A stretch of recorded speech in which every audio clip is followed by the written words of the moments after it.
Welcome to Follow Your Joy podcast, where intuition is the doorway to your elevated creativity, more joy, and prosperity. I'm your host, Marla Diane, and I've been living an intuitive life for decades as a creative. That translates to transforming creative entrepreneurs' lives for over 27 years through two businesses as a business strategist and a life designer. And prior to that, an entertainment publicist and talent manager. Follow Your Joy is an entrepreneurial resource for creatives sharing their challenge to victory stories through the lens of listening to their intuition. It's time to make joy your inner GPS for life and business decisions rather than lean on your logic and reason first. You'll not only be following what is most authentic for you, but you will live the beautiful life meant just for you. Want to learn how to access, trust, or up-level your intuition? Join me in the conversation to find out how. All right, so happy New Year again, everybody. Look, I cannot think of a more profound and meaningful way to start 2025 than hearing from what I'm calling two remarkable people who stand for lasting change for humanity and the planet, and how to inspire you to think globally with a cause. Right? So in your 2025 goals, creatives, I aspire for you to claim your impact on something bigger than yourself. And look, I know I'm singing to the choir with y'all, but maybe, just maybe today's compelling interview will hit a chord with you like never before, because it did for me, right? So have you heard of Plant with Purpose? I hadn't until I met through my guest. It's a nonprofit organization that's based in San Diego, so it's not far from where I live. And the profoundness of Plant with Purpose and its intention is far more than I imagined when I learned it from my longtime client and friend, Kathy Kellogg Johnson, and then attended one of their educational events, intimate events at the Johnson's home. I was almost speechless, seriously, in the work that Plant with Purpose that's been doing literally for 40 years. Right? So Plant with Purpose, here's a little bit of a summary, and then, of course, my guest will explain everything, is that Plant with Purpose partners with smallholder farmers around the world to develop win-win solutions to improve livelihoods and restore degraded land. I know. What does that mean? Well, you're in for a great interview. So to summarize, Plant with Purpose is about community-designed restoration. I love that. There are three pillars that I've come to understand: thriving people, healthy ecosystems, and climate resilience. Okay, yeah, you're going to probably want to take notes. So Plant with Purpose operates long-term community-driven programs with local partners in 9 countries, everybody, 9 countries. Since its founding, Plant with Purpose has partnered with farmers in 1,650, we're talking 1,650 communities to plant 73 million, right, trees, while dramatically reducing poverty in their watersheds. I know. When I first kind of read through that, I went, okay, I can't even wrap my head around that. That's so incredible, right? All right, so with all that, let's give a warm welcome to, right, our guest, please, Scott Sabin, who's the CEO of Plant with Purpose, and Kathy Kellogg Johnson, who is a volunteer and part owner of Kellogg Garden Products. Right? Thank you very much. It's such a pleasure to be here. Happy New Year to everybody. Yeah, absolutely. Happy New Year, Marla. Always a pleasure to be with you. And I learn from you every time we're together. So tables are turned, no. Ah, okay. Okay, wonderful. So yeah, it's just like I said, it's a fabulous way to start the year off. And I know Kathy, you know me about my heart for humanity. That and I went, oh, this is perfect. Let's do this at the beginning of the year. So before we then dive into, stories and how you started with all this, Scott, and so forth, and Kathy, you're volunteering, let me give you a proper introduction. And that is this, everybody, is so Scott is an author, a speaker, faith leader, and environmentalist with over 30 years experience working around the world at the intersection of global poverty and deforestation, right?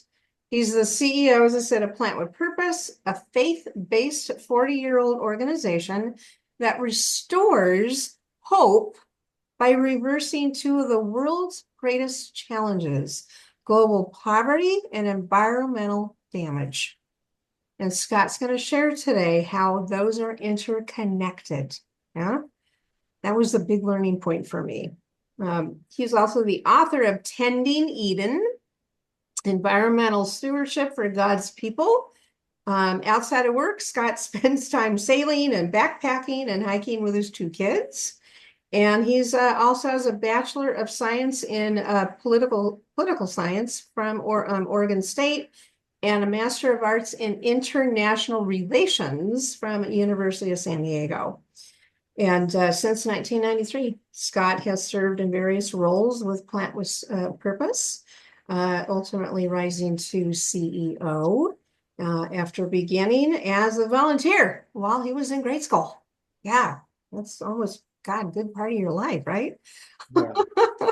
All right. And then the lovely Kathy Kellogg Johnson is co-owner and secretary of the board and formerly director of sustainability.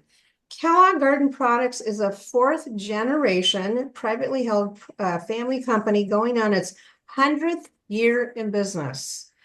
She is the third generation Kellogg who came into this career after her father passed away at an early age of 59.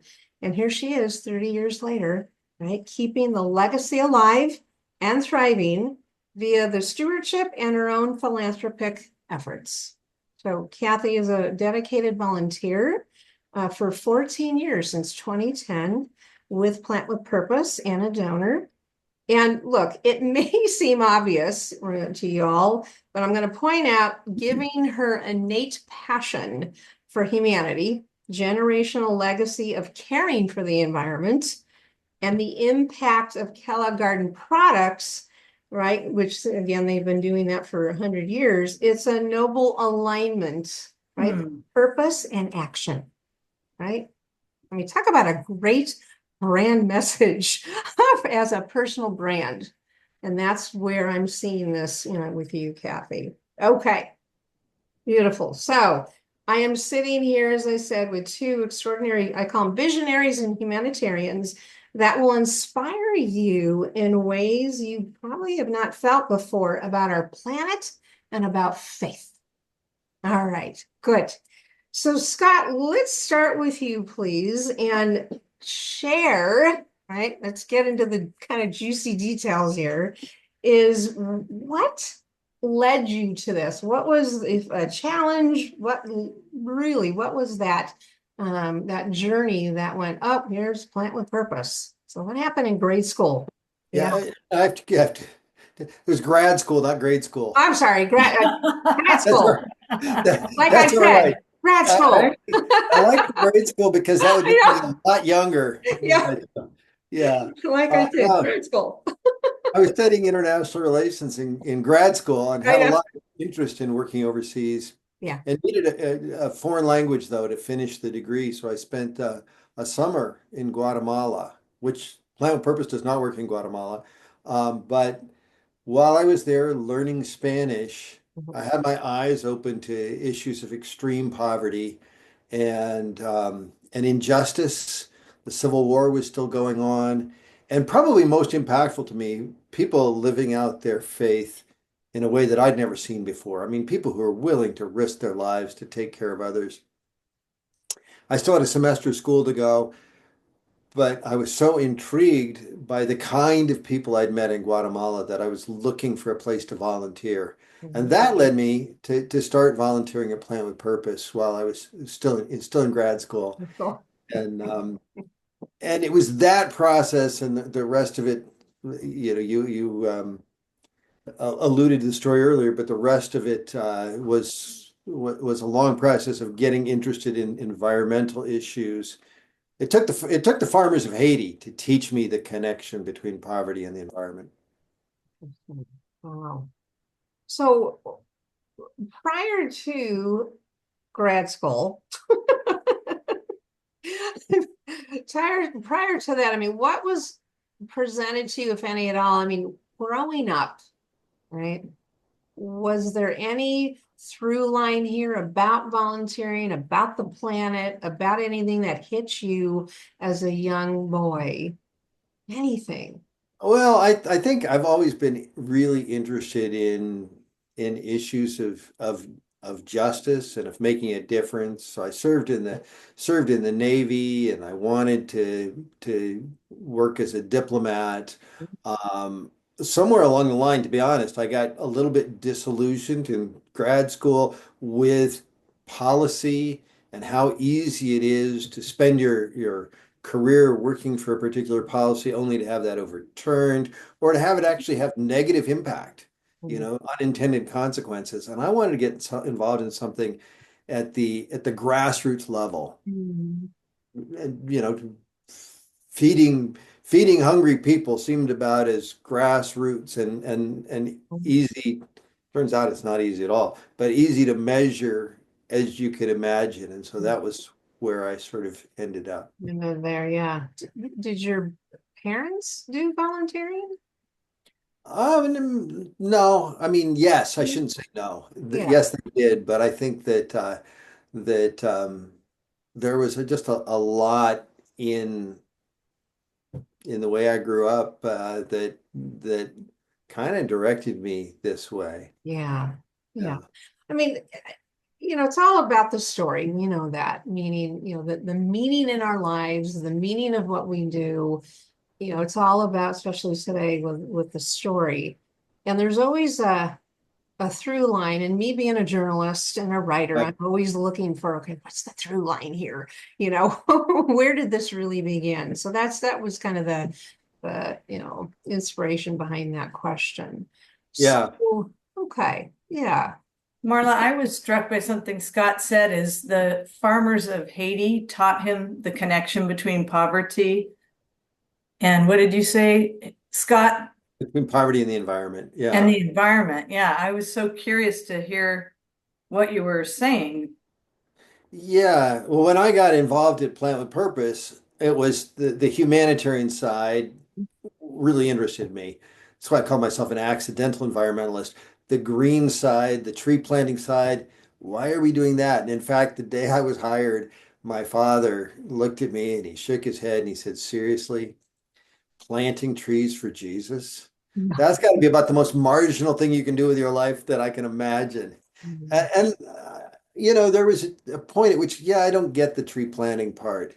But when I visited Haiti, Mhm. and we realized that most of the people coming into the slums were recent arrivals from the countryside, leaving the countryside because they perceive that there's more opportunity in these, you know, horrific slums, and then going up the mountain. I like to say we went upstream, literally and figuratively, up the mountain, Yeah. and realizing that we were talking to farmers, people for whom they're are growing most of their own food, if not all of their own food, and their only assets are their soil, and that's where our interest crosses over with Kathy, their soil and whatever rain happens to fall on that. They're not irrigated. So it's what happens with the rain when it falls. And that that if they're not taking care of the land, and they can't afford to, if they're not taking care of the land that they live on, they're getting poorer and poorer. So actually, people would, after every flood, after every disaster in Haiti, some newspaper reporter will talk about, yeah, it's the deforestation that causes the flooding and causes the landslides. And they would interview Haitian farmers, and they'd say, yes, we understand that we shouldn't cut the trees. But if I don't cut the trees and sell firewood, how am I going to feed my kids? And it was at that moment I realized we have to address both of these issues at the same time. Yeah, it's very, very, very profound. And that was part of the learning process as well for me.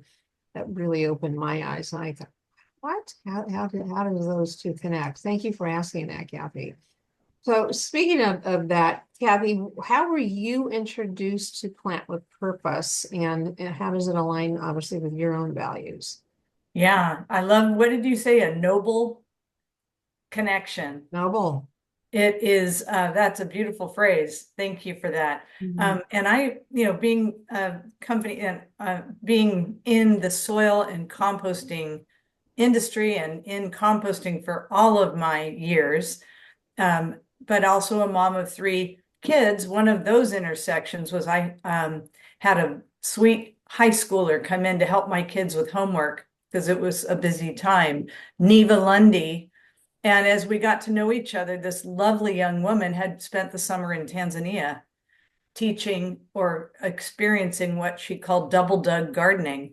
And I had to stop. Wait, a 15, 16-year-old was telling me about what I commonly refer to as French intensive gardening, just basically really treating the soil with the organic materials that are all around, the decomposing organic materials, utilizing the manure, utilizing the droppings in the forest, mixing them together, making compost, and then digging it into the soil in order to increase the yield, in order to also protect from the erosion that Scott just talked about. So having this young girl in my home who was fluent in something that I felt no one knew anything about and nobody cared, actually, is what it felt like in 2008, 2009. And so Neva introduced me to that, to Plant with Purpose. Went down, I think, to the first fundraiser that year, and then Kathy Lundy said, "Why don't you come to Tanzania and see it for yourself?" So I'd say that I have less volunteering capacity. They have hundreds of college age volunteers that help with the fundraising at Plant with Purpose. But I was able to witness in what they call a vision trip. And if anybody listening to this has a spark of joy at this idea, going to see, experience, and participate in any of the programs, Haiti, Dominican Republic, Oaxaca, Mexico, Tanzania, Burundi, we're not back in Congo yet, but Ethiopia, right? Is that right? Too? Yeah. Just starting. The blessing in it all is you think you're going to do something, but Plant with Purpose really means it when they say it's a vision trip. You're going to affirm the journey of those people that you meet. And they, on their end, have been working for maybe years, maybe a full year, maybe 6 months, all preparing the crop to show the visitors, the learnings to show the visitors, the new cooking stoves, the way that they can now grind and roast the coffee. But they're bursting out of the forest with bags full of produce that they grew themselves with pride, such pride about what they have learned and what they've taught the neighboring community if they're curious. So you get to witness this self-driven, success with just the enhancement. Plant with Purpose provides the format and they come back. They don't just go build a school in the middle of nowhere and go, good luck. I mean, they are always setting up a structure of follow through, follow up, visitation, support, questions answered.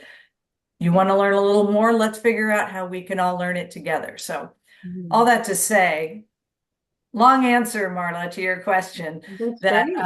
I would call myself just a blissful participant, Mm, less a volunteer, because when you get to go on a vision trip, it changes your life for the better. yeah. And how did that change your life? I had a different view of what I previously thought was important. Mm. I thought the check, we do money coaching. I have a wonderful money coach. But thinking that there was anything in my life that could be solved by filling up my bank account with the 401k, Right. it disappeared into the ether Mm. when experiencing people who live on $1 a day, Mm. that live with joy, they live with accomplishment, and they live with a sense of learning. And so I quickly learned that my priorities had shifted to an area I didn't want them to be in. I still visit that area. I still go back there. Yeah. But I have this now memory in my soul of the way God meant for us to live on this planet, dependent on Him, full of joy, and eager to learn and bring this planet back to a Garden of Eden status. And that's why I love Scott's book, Tending to Eden. It's a Garden of Eden status when we all are working together with the tools of the environment to grow food in a healthy manner without chemicals, without making our population sick because of a man against nature, but instead participating with what the forest will yield and what the crops will yield, learning all these systems to sell the crops and continue to build a life. And the spiritual awakening that I also saw in every community that I visited was just deep and profound. The singing voices, it will stay with you forever. Oh, wow. That's actually a very what you just explained, where it landed with me. It's a very spiritual experience. The whole thing was a spiritual experience, right? Because it elevated you personally, spiritually, mentally, emotionally, right? Yeah, absolutely. And it's just wow. I mean, and it humbled you. Right? It humbled you, especially when we're in those third world countries. It's a humbling experience for sure. And that to watch like what you were saying, and I've heard this before in other capacities about the joy that these people have with what they have. Yeah. I mean, boy, talk about a humbling experience, right? What was I complaining about? Yeah, it's kind of every day, I think. Don't you think, Scott, you have that same? Yeah, but the thing that goes along with it, which I think is sort of a different story, right? I mean, I talk to people all the time and they say, "Oh, I understand poverty," or "I don't, I understand those people don't get a break," or whatever. The different story is no, they're changing their situation, they're changing their communities, the capacity, the talents and the ability they have is absolutely amazing. And to me, that's the different story that I'd love to see brought out because that's what's humbling is, we talk about 73 million trees planted. Virtually every one of them was planted by somebody, a poor farmer that we're working with to restore their own land. We didn't plant, I mean, well, I've planted probably 15 trees in my life, okay, but we didn't plant those trees. They did, and they're the ones who are making the change. And I think that's the story that I find really exciting and humbling. Wow. Okay. Let's see. Let's move to, speaking of joy, Scott, what brings you, even though you've kind of shared a little bit of that already, but what brings you the most joy in what you're doing? Well, I think spending time with the people we're working with, but not just spending time with them, Yep. hearing people move from a place where they're saying we can't. And we hear that a lot. We can't. We don't have the resources. Mhm. Watching that change to we can. Mm. We can document that process. We see that process over and over again through the savings groups that they're part of, and come back, and the same community where people were saying we can't are now saying to me, look, we did it. Love it. We did it. Yeah. And that probably gives me more joy than almost anything else. It's fabulous. Explain, what do you mean by savings groups? So the economic side of what we do, we bring together groups of 25 to 30 people, predominantly women, but not exclusively, Right? who commit to saving a certain amount each week. And while they're doing that, we're teaching them how to manage money and evaluate business plans. And at the end of their training, they start to make loans to their members. And they make those loans at interest, so the money grows. And I have to tell this story. When we were first doing this, our local director in Tanzania brought it to me. She says, Scott, this is so amazing. These women are saving 25 cents each, or it's 25 cents a week. And I kind of scoffed and I said, how is that ever going to amount to anything? 25 cents a week? Come on, we're trying to make real change here. The money in those groups grows. I mean, they're earning 20% a year on their savings. I just got the testimony from a woman in Tanzania, and I believe that the first loan she took out was like $60. It was tiny. And she recently took out a $3,500 loan, completely remodeled her house. And I mean, over the course of the years, as her money's growing, as the money in the savings group is growing, her confidence is growing. And so now she thinks she can do anything. Yeah. And um, and that's all happened. The process is almost as important as the money. Yes. But but the money's cool too, because like I said to our director, how's that going to ever amount to anything? Worldwide, we have, and I'm not sure the exact number off the top of my head, but about 4,500 of those groups now with a combined net worth of $14 million. Okay, wait, say that again? Yeah, well, I'm going to want to check and make sure my That's numbers, okay. So but whether you're, $14 million is a number I'm very confident on. $14 million started by people saving a tiny amount per week, 25 cents. investing it in their own communities at interest, and gaining confidence in that and in their own ability to be entrepreneurial and take risks. that's just remarkable. Wow. And there's so many ways to see it. I can put in the show notes our little movie, our 20-minute movie we did in 2010 Mm-hmm. with Michael T. Williamson producing it. But the green box that the community carries their money in is something that there's 3 different women from 3 areas in the village that each have the key to the lock. So the money isn't opened until they gather, and it's just a system that has been refined over time, wouldn't you say, Scott? Yeah. Refined over time. Well, we learned how to do it I mean, I'd love to say we invented it. We didn't. It was actually invented by a group working in West Africa, CARE, years ago. But we've adapted it, and the communities and our local partners continue to adapt it.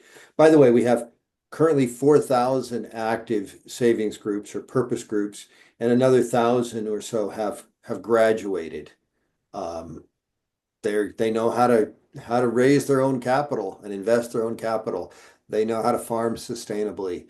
They've been through our complete sustainable agriculture curriculum and are on their own. And we continue to keep up with them. Yeah. And the stories of what they're doing next are pretty amazing. Wow. Oh my gosh, there needs to be a movie about this. I Yes. mean, it's this ecosystem that's created from, its purpose. I'm just sitting here, and I remember hearing this at at your event that you had at the house, Kathy. Like, wow, $14 million. Right from those small amounts, and then just learning how to be a good steward of their money. Incredible. I think we could put in the show notes as Yeah. well. There's several videos done by Plant with Purpose that are really outstanding. Okay. I'm thinking of the family in Congo. Yeah, yeah. Yeah, Okay. and just to hear the soldier who I don't know if your listeners all know how brutal Congo has been in many iterations of its past history, a rich, beautiful jewel of a country in Africa, but it's been run by less than savory for a long time. And so therefore all the young boys are put into, well, you could tell it better than I can, Scott. You've actually climbed up the hills yourself.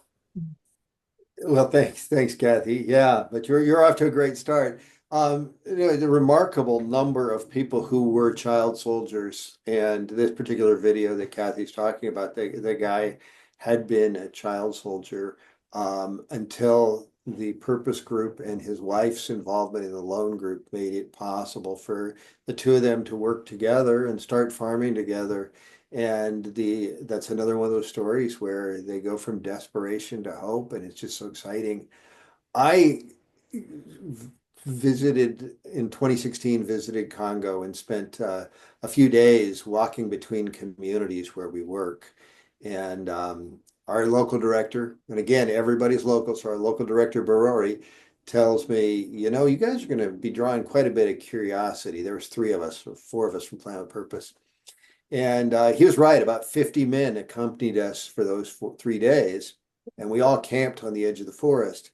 And as we're setting up our tents, our REI tents next to their lean-to, 55 of us all camped there together. He says, the guy who's been carrying your backpack used to be the local warlord. And no, so I sat down and I interviewed him, and similar kind of story. And he said, we used to do nothing.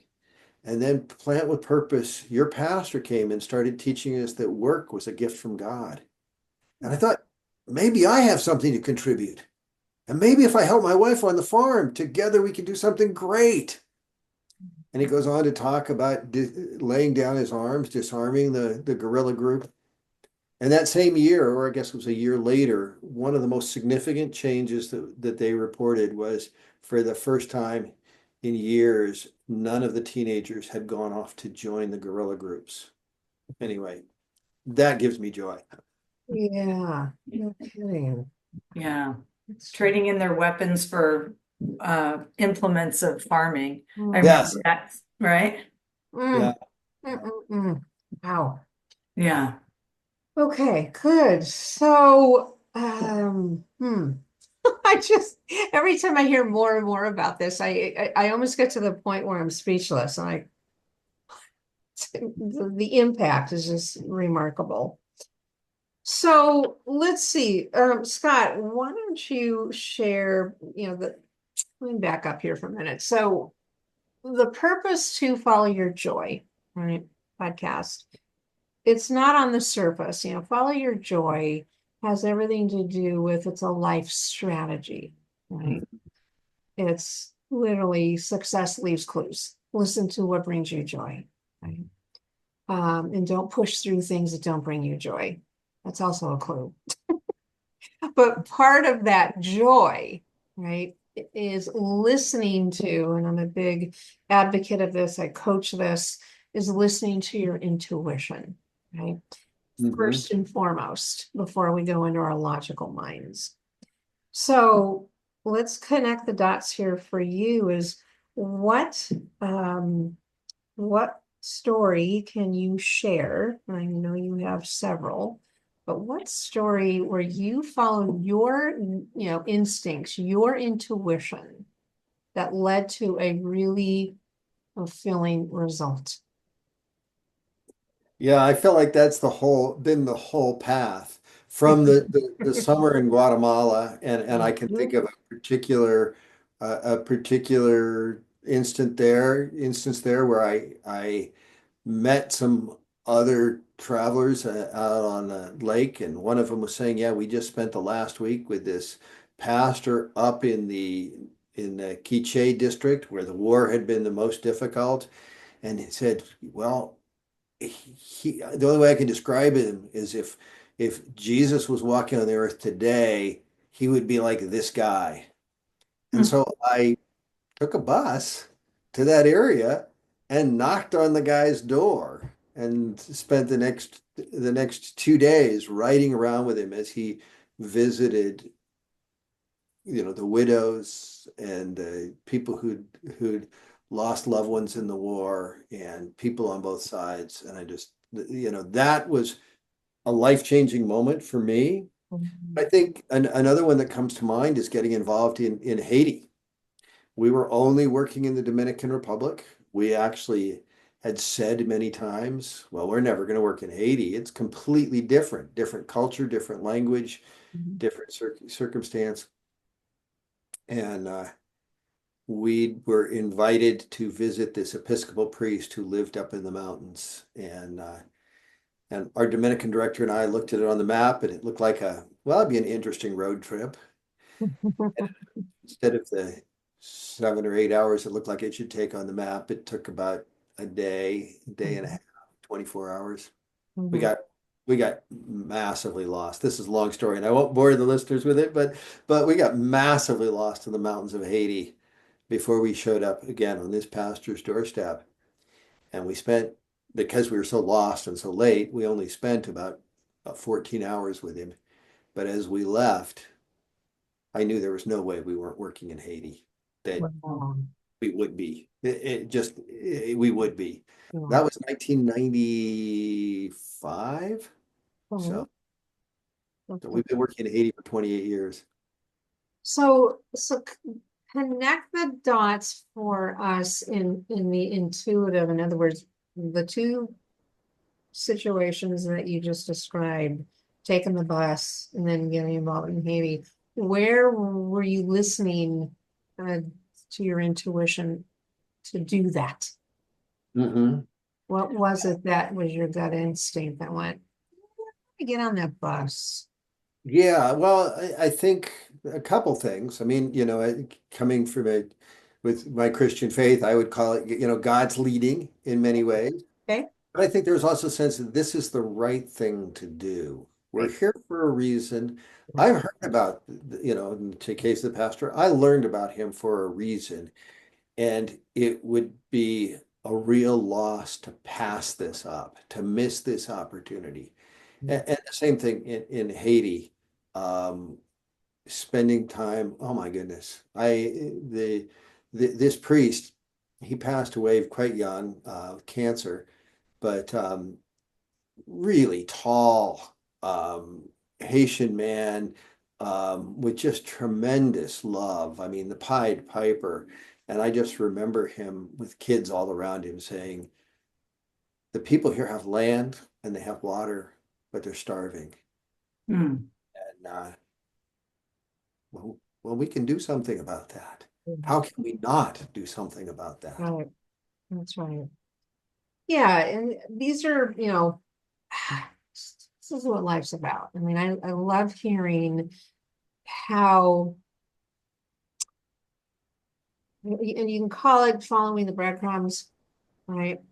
Following one clue after the next that leads to really the meaning of what you were meant to do, Mhm. right? So thank you. Thank you for following your intuition. Thank Thank you you. for listening to that, right? Because the opposite, and this happens to anybody, it's no fault of their own, is they don't listen to their intuition, right? They feel it, they get that nudge, and they go, oh yeah, no. I'm gonna go do XYZ, or they'll neglect it. Yeah. Well, I can So point to a few times where I've not followed my intuition and thought, that was a bad decision. And I knew it was bad even as I was making it. Mhm. So, yeah, right. It will never, intuition will never ever fail you. It's always about the good for all. It's never about harming anybody, Mm. right? It's whatever those decisions are, be it the warning. Back to when I, was learning about this, I've been really very much involved with living this way for my own mentors, as well as, coaching. But the last 25 years of my adult life, intuition. And one of the things that I learned about that, there's two different types of intuition. There's the green light and the yellow light. And you can probably guess that the green light is because our intuition is from the neck down. It's not in our brains, right? It's literally in our bodies. So it's either the heart. It's a heart green light, go, yes, go do that, is the feeling of the intuition, or the gut instinct is the yellow light, like what you just shared, right? It's like, I knew this was this was a warning, don't take that, right? Right, right. Right. So I'm just encouraging all of you listening to, there's obviously a great example of the impact. Here's Scott's story. Here's one man that chose to listen to his intuition, right? Even at that age, back in, I think it was, you said the 90s, 1995, is that you followed it, and look at the impact that you and the trail and the people's lives that you've made by following your intuition. Huge impact. So thank you for doing that. Well, thanks. And I, can't I can't accept the compliment without saying that there's a lot of Yes. people following their intuition. And this is a partnership that, stretches from the former warlord on the hillside in Congo to Kathy and everybody in between. And it's really a collective effort. Agreed. Absolutely. And it always is. I mean, when we, to your end, when we follow our intuition, it is always about the community. It's never about us singly, but it takes one, if you will, to begin the collective. So I agree. Of course, takes a village. Yeah. Right? Takes a village for sure. Good. All right. Anything that, Kathy, that you want to share about this particular topic?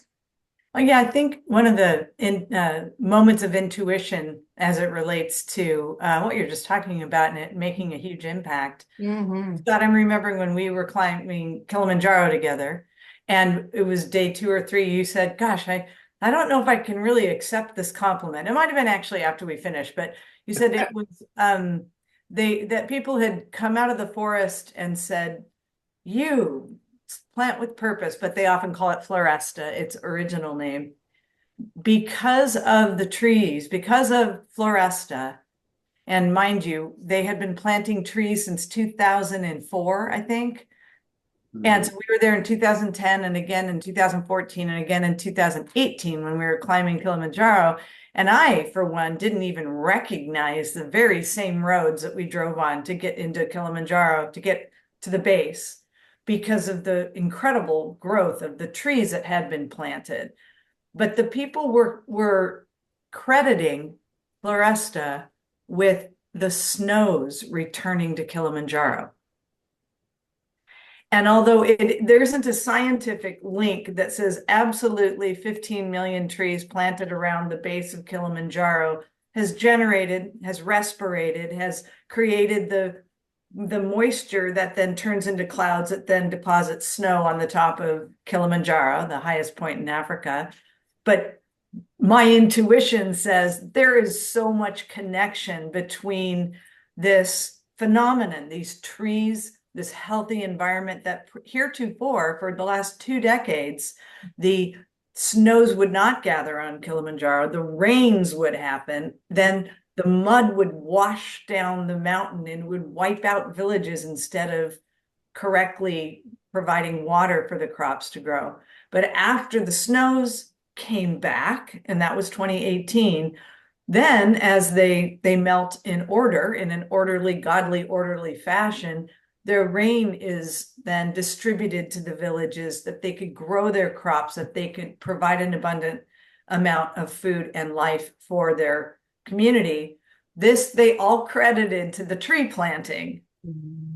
And I ran with it. I put it in my TED talk. I'm like, there aren't a trope of scientists climbing up the mountain to measure the respiration rate of the newly planted trees in the last 2 decades, but it does absolutely walk down a logical path that there is an increased phenomenon in that ecosystem that adds to the cloud cover that then deposits the snow on top of Kilimanjaro. And so it's a little intuitive. It's a little bit of substituting intuition for hard science. And yeah, Scott, you had that encounter, right? Right. Yeah. And there is absolutely a connection. Right? Whether it's how measurable, how visible that is, we'll leave that at the scientists, but the people definitely feel it. Yeah. Yeah, we witnessed it, which was really cool. Really cool. Well, and when did you do the climbing of Kilimanjaro? 2018. 2018. Okay. I said that. Wow. I got so involved in your story. I'm like, let me do this. And all of our kids, my kids, it was a real family affair. It was really fun. Oh my goodness, how wonderful. My kids love his kids. No. I think Vice versa. Yeah. They had a ball together, and it was a once in a lifetime, really special thing to do with really special people. No kidding. Wow. Kilimanjaro. Incredible. Well, Cindy Outlaw was our guide. Thank you, Cindy. All right. So let's to kind of wrap this up. Scott, share, and Kathy, please, of course, chime in. What key advice really do you want to give, my audience of creatives? They're all different types. And what's some key advice that you want to impart? My most significant advice, I think, is don't discount the small actions.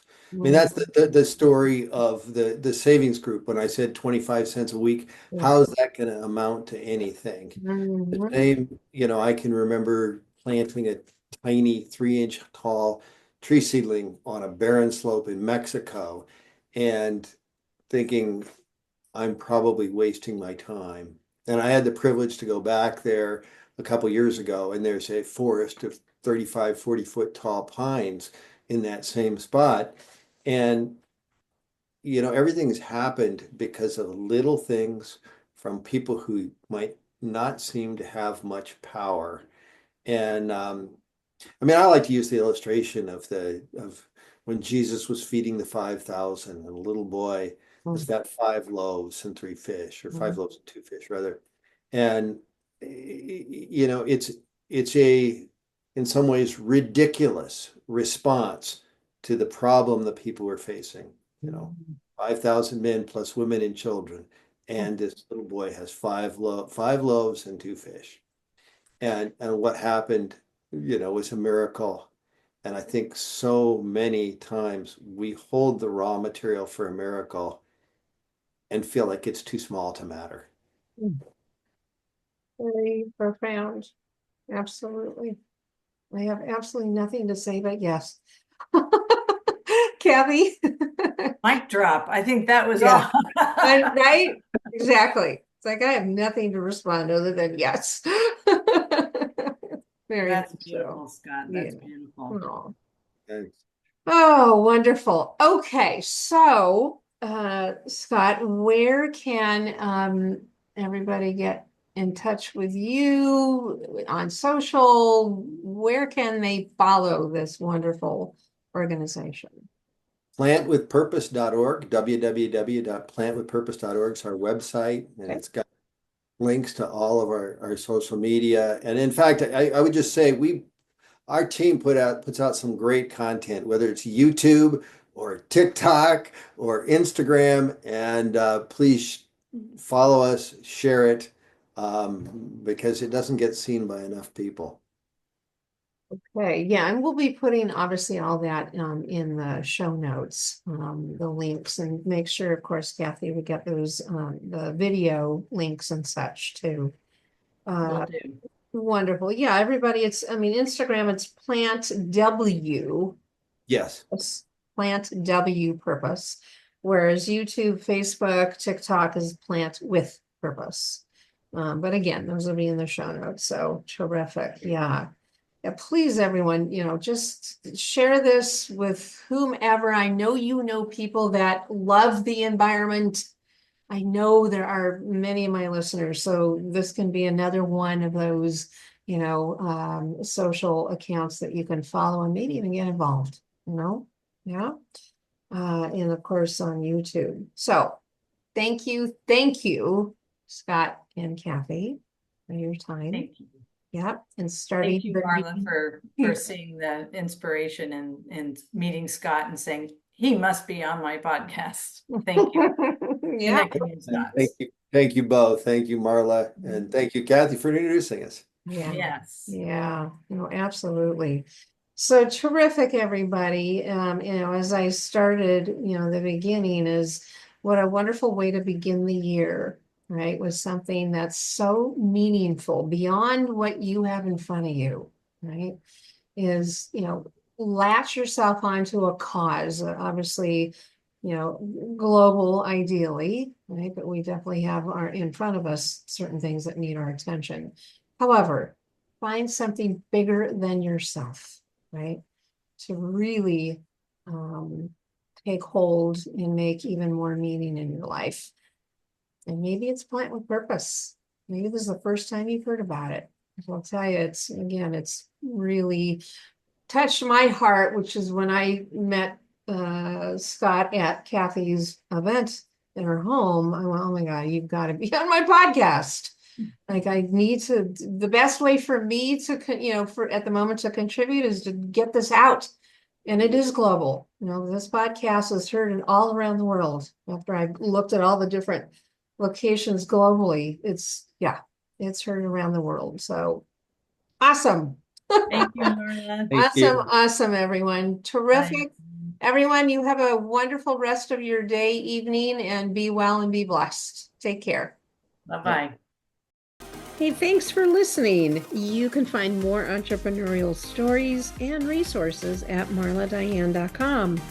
And while you're there, enjoy my free downloads to up-level your business and your life. And Instagram. It's my favorite place to hang out. Let's connect there. If you received inspiration from the episode, I'd sure appreciate a 5-star review on Apple and Spotify. Until next episode, take care.